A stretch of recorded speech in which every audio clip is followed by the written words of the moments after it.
নমস্কার বন্ধুরা, অতসী সহজ রান্নাঘরে আরও একটা নতুন রেসিপিতে সবাইকে স্বাগত। আজকের আমি তোমাদের সাথে শেয়ার করব পনির, আলু আর ফুলকপি দিয়ে একটা দারুণ স্বাদের রেসিপি। সম্পূর্ণ নিরামিষভাবে আজকের এই রেসিপিটা আমি শেয়ার করছি। আশা করি আজকের রেসিপিটা তোমাদের ভালো লাগবে। দেখে নেওয়া যাক আজকের আমার এই রেসিপিটি। প্রথমে আমি ফুলকপিগুলোকে এরকম ছোটো ছোটো টুকরো করে কেটে নিয়েছি। তারপর আমি গরম জলে একটু লবণ দিয়ে আমি রেখে দিয়েছি। এখন আমি নিয়েছি ছোটো ছোটো টুকরো করে আলু আমি কেটে নিয়েছি, একটু মটরশুঁটি নিয়েছি আর পনিরগুলো এরকম ছোটো ছোটো টুকরো করে কেটে নিয়েছি। এখন আমি একটা মিক্সার জার নিয়েছি, তাতে আমি দিয়ে দেবো একটা টমেটো। টমেটোগুলো আমি ছোটো ছোটো টুকরো করে কেটে নিয়েছি। আর দিয়ে দেবো ঝালের জন্য 3টে কাঁচা লঙ্কা আর সামান্য পরিমাণে একটু আদা।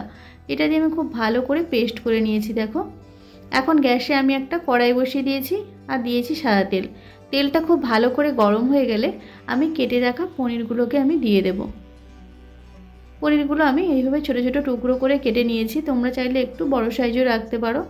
খুব সামান্য পরিমাণ লবণ দিয়ে আমি পনিরটা ভেজে নেব। লো টু মিডিয়াম ফ্লেমে রেখে পনিরগুলো আমি ভেজে নামিয়ে নেব। একসাথে আমি সমস্ত পনিরগুলো ভাজিনি, অল্প অল্প করে পনিরগুলো ভেজে নেব আমি। এইভাবে সমস্ত পনিরগুলো আমি ভেজে নেব। পনিরগুলো ভাজা হয়ে গেলে আমি কেটে রাখা ফুলকপিগুলো দিয়ে দেব। সমস্ত ফুলকপিগুলো আমি দিয়ে দিয়েছি। এখন আমি দিয়ে দেব সামান্য পরিমাণ লবণ আর হলুদ। লবণ আর হলুদটা দিয়ে ফুলকপিগুলো ভালো করে ভেজে নিতে হবে। মিডিয়াম ফ্লেমে রেখে ফুলকপিগুলো আমি খুব ভালো করে ভেজে নিয়েছি। দেখো, এখন আমি ফুলকপিগুলো একটা পাত্রে আমি নামিয়ে নেব।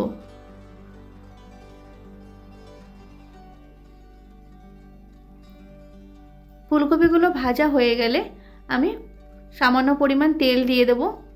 আমি আজকে সাদা তেলেই রান্নাটা করছি, তোমরা চাইলে সর্ষের তেলেও রান্নাটা করতে পারো। দেখো, আমি খুব সামান্য পরিমাণ একটু সাদা তেল দিয়ে দিয়েছি। আর তেলটা গরম হয়ে গেলে আমি আলুগুলো দিয়ে দেবো। আমি এখানে একটা গোটা মিডিয়াম সাইজের আলু ছোটো ছোটো এরকম টুকরো করে কেটে নিয়েছিলাম, সেই আলুগুলো আমি দিয়ে দেব।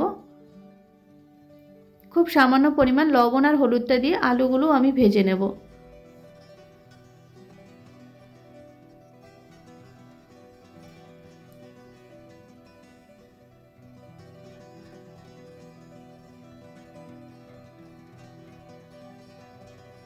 মিডিয়াম ফ্লেমে রেখে আলুগুলো লাল লাল করে ভেজে নিতে হবে। দেখো,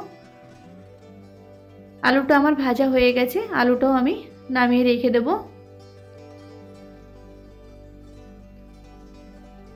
এখন আমি দিয়ে দেব আরও কিছুটা পরিমাণ সাদা তেল। তেলটা গরম হয়ে গেলে আমি ফোড়নে দিয়ে দেব 2টো এলাচ, 2টো লবঙ্গ আর 1 টুকরো দারচিনি। আর দিয়ে দেব 1 চামচ গোটা জিরে। গোটা জিরেটা দিয়ে কিছু সময় ফোড়নটা নাড়াচাড়া করে তারপর আমি করে রাখা পেস্টটা দিয়ে দেবো। আমি আদা, টমেটো আর কাঁচা লঙ্কা যে পেস্ট করে রেখেছিলাম সেই পেস্টটা আমি দিয়ে দেব। তারপর লো টু মিডিয়াম ফ্লেমে রেখে ভালো করে মশলাটা কষিয়ে নিতে হবে। দেখো, মশলাটা খুব ভালো করে আমি কষিয়ে নিয়েছি। মশলা থেকে খুব ভালোভাবে তেল ছেড়ে দিয়েছি। দেখো, ভালো করে কষানো হয়ে গেলে আমি দিয়ে দেবো কিছুটা পরিমাণ কাসুরি মেথি। কাসুরি মেথিটা দিয়েও খুব ভালো করে তেলের সাথে কষিয়ে নেব। তোমাদের হাতের কাছে যদি কাসুরি মেথি না থাকে তাহলে বাদ দিতে পারো। এখন আমি দিয়ে দেবো 1/2 চামচ হলুদ গুঁড়ো, 1 চামচ ধনে গুঁড়ো, 1 চামচ জিরে গুঁড়ো আর দিয়ে দেবো 1/2 চামচ কাশ্মীরি লঙ্কার গুঁড়ো। এখন আমি দিয়ে দেবো স্বাদ মতো লবণ আর খুব সামান্য পরিমাণ জল দিয়ে মশলাটা আমি ভালো করে কষিয়ে নেব। গুঁড়ো মশলাটা কড়াইতে লেগে যেতে পারে, তাই আমি খুব সামান্য পরিমাণ জল দিয়েছি যাতে মশলাটা কড়াইতে না লেগে যায়। লো ফ্লেমে রেখে মশলাটা খুব ভালো করে কষিয়ে নিতে হবে। দেখো, মশলাটা আমার খুব ভালো করে কষানো হয়ে গেছে। এখন আমি দিয়ে দেব কিছুটা পরিমাণ কাজু বাদাম বাটা।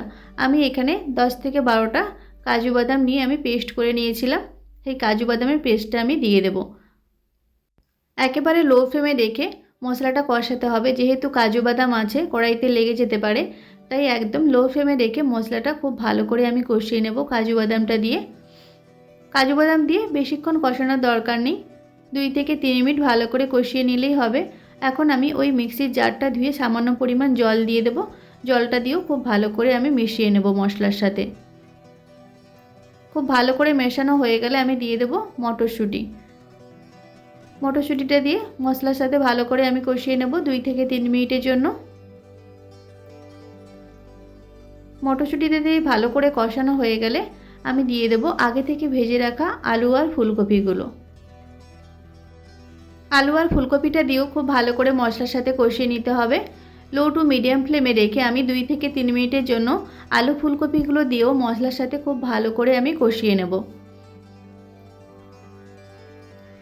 নিরামিষ দিনে তোমরা অবশ্যই একবার এইভাবে রান্নাটা করবে, ভীষণ ভালো খেতে হয়। গরম ভাত, পরোটা কিংবা রুটি যে কিছুর সাথে এই রেসিপিটা ভীষণ ভালো খেতে হয়।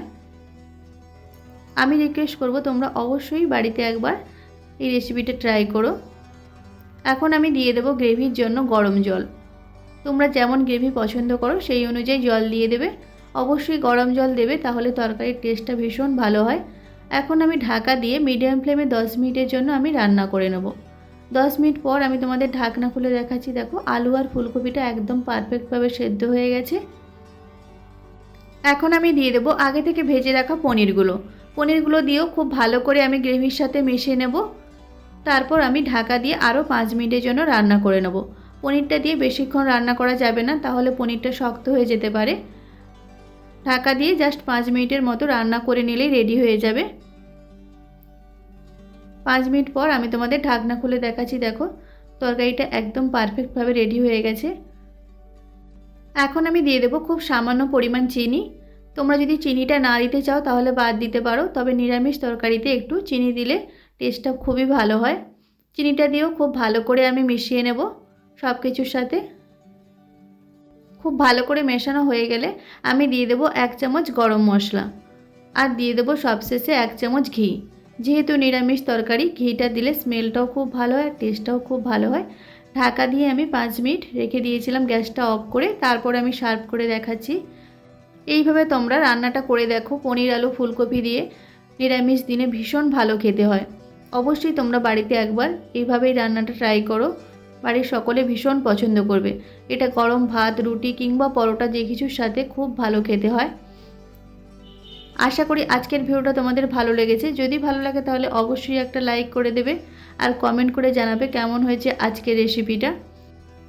আর আমার রেসিপিগুলো যদি তোমাদের ভালো লাগে তাহলে অবশ্যই আমার চ্যানেলটিকে সাবস্ক্রাইব করে দেবে। আর যারা অলরেডি আমার চ্যানেলটিকে সাবস্ক্রাইব করেছে তাদের অসংখ্য ধন্যবাদ। আজকের ভিডিওটা এই পর্যন্ত। নেক্সট কোনো ভিডিওতে তোমাদের সাথে আবার দেখা হচ্ছে নতুন কোনো একটা রেসিপি নিয়ে। ততক্ষণে তোমরা ভালো থেকো, সুস্থ থেকো। সম্পূর্ণ ভিডিওটা দেখার জন্য অসংখ্য ধন্যবাদ।